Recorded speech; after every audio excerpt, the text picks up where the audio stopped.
Let's give it up to Na Anahana Maori. Big round of applause. Hi, my name is Gary Shaw. I'm the director of marketing here at Warner Brothers Studio Tour Hollywood. And to celebrate the connection between the Polynesian culture and how James Wan and Jason Momoa incorporated it into the highest grossing film to date for the DC franchise, we really wanted to kick it off with a traditional haka. Again, Na Anahana Maori. Thank you. Let's give it a big round of applause.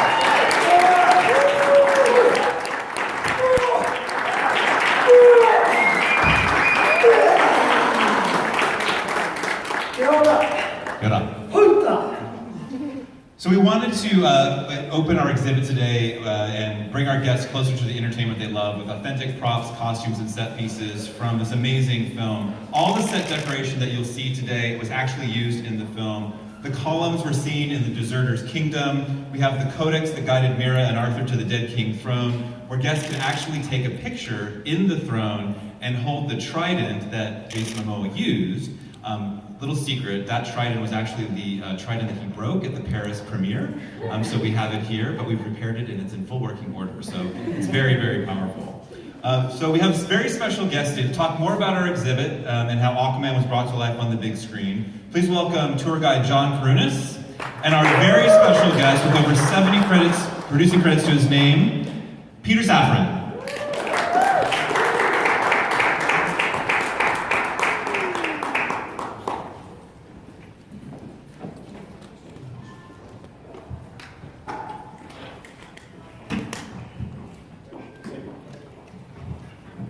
Thank you very much, Gary. Thank you, everybody, for being here. And thank you so much, Peter. Congratulations, first and foremost. Thank you very much. And thank you to those guys. It's not an easy act to follow. Yeah, we're not going to do that. Oh, we are. Oh, we are? We should have gone over the steps. So again, first off, congratulations on this mega success. What's it like, and how does it feel to have produced not only DC's highest grossing film ever, but such a global sensation? What's your takeaway from that? Well, it was just so incredibly satisfying to make a film that the audiences embraced the way that they did. And when James Wan and Warner Brothers and DC and myself set out to make this film, the idea was always to make something that was incredibly fun and engaging and entertaining. That was the goal. And I think the success that it's had really speaks to the fact that we achieved that goal beautifully. It's not only iconic, but now it's also historic in the status that it is. Is that just such a major victory? Again, it is. The fact that audiences embraced it the way they did is endlessly satisfying. And we're all so happy that it's worked out this way.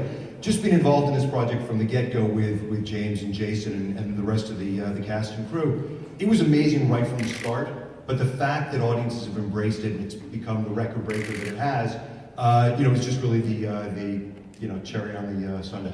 I have no doubt. You talk about it being fun and engaging and entertaining, and it's the movie does have so many of those elements. It is fun and it has a lot of heart, and it's full of humor. What of those elements do you think made it? What do you think audiences really flocked to that made it such a global success? Well, I think it starts with the fact that it's a great human story. It's about a man searching for his place in the world and searching for his place in life and trying to understand his family. So I think that core element was essential. Built on top of that is, it's one of the great thrill rides. The action's fantastic. The humor is terrific. And I think the key to the success of any of these kinds of movies is the actor you've cast in the lead. So in the same way that Gal Gadot is so perfect as Wonder Woman, Jason just embodies Aquaman. He is Arthur Curry. And I think that close marriage between actor and role is the authenticity that the audiences felt when they saw it, and I think that's why they embraced it so beautifully. I really do think it's one of those just perfect castings. It's one of those people that you look at like, that guy was born to play that role. He embodies Aquaman and Arthur Curry so perfectly that it's almost hard to see where Arthur Curry kind of stops and Jason Momoa begins, if that makes sense. Did his agent ask you to ask that question before we do the scene? No, just off the top of my head. It is. Jason is very much Arthur Curry in the sense that Jason is also from two worlds. So Jason is from Hawaii, but also grew up in Iowa, and he never felt at home in either place. He was a stranger in both places. Arthur Curry, of the land, but also of the sea. Never really sure where he belonged. And I think Jason brought that feelings that he had growing up, not sure where he belonged. He brought that to the role, and I think, again, speaks to the authenticity with which he played the role.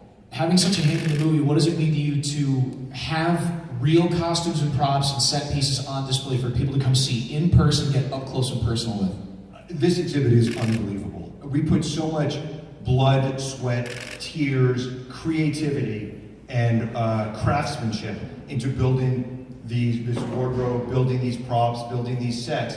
And the fact that the audiences and the public get to see the detail that went into it, which is so rare. It's so rare for them to get that opportunity to see the craftsmanship that really went into it. Is a beautiful thing. We love it. I am thrilled. When I walked in there today, I felt like I was back on the set in Australia when we shot it. It's an incredible exhibit. It really is beautiful, and the attention to detail, it's so intricate, it's so well done. You can tell that it's a labor of love, and it's absolute artwork, and I'm excited for everybody to see it. When you did walk through, were there any particular pieces or things that you saw that sparked a memory, or like, oh, I remember a story about this thing or this day of filming? Did you have any moments like that? I think that thought occurred with almost everything that I saw in there. But when you walk in and you see Momoa in the hero golden green outfit with the waterfall behind him, I will never forget that day that we shot it on set, where he walked through the water, and it was the first time the crew, the cast, that anybody had seen him in that golden green, and he comes in with his trident and he plants it in the rock right there, and you're like, this is just a winner. This is fantastic. And I get chills thinking about it today. That's Aquaman. Yep. It's one of my favorite moments from the entire movie is that reveal, because it's perfect. Yeah, but I'll tell you, when I walked in and I saw, Black Manta, just, again, the detail with which James Wan created in conjunction with Kim Barrett, our wardrobe designer, and also the people at, Ironhead who fabricated the costume, the detail that went into, every curve and sinew of the accoutrements that are on on that part of that wardrobe, it's all right there for people to see, and it's extraordinary, the quality of work that went into it. Is there anything in particular that you hope guests take away from the experience of seeing these things firsthand? I hope most of them think, I can't wait for December 2022 when the Aquaman sequel comes out. And hopefully this will give them a little bit of a taste to keep them, to whet their appetite before 2022. Just to hold you over until that time.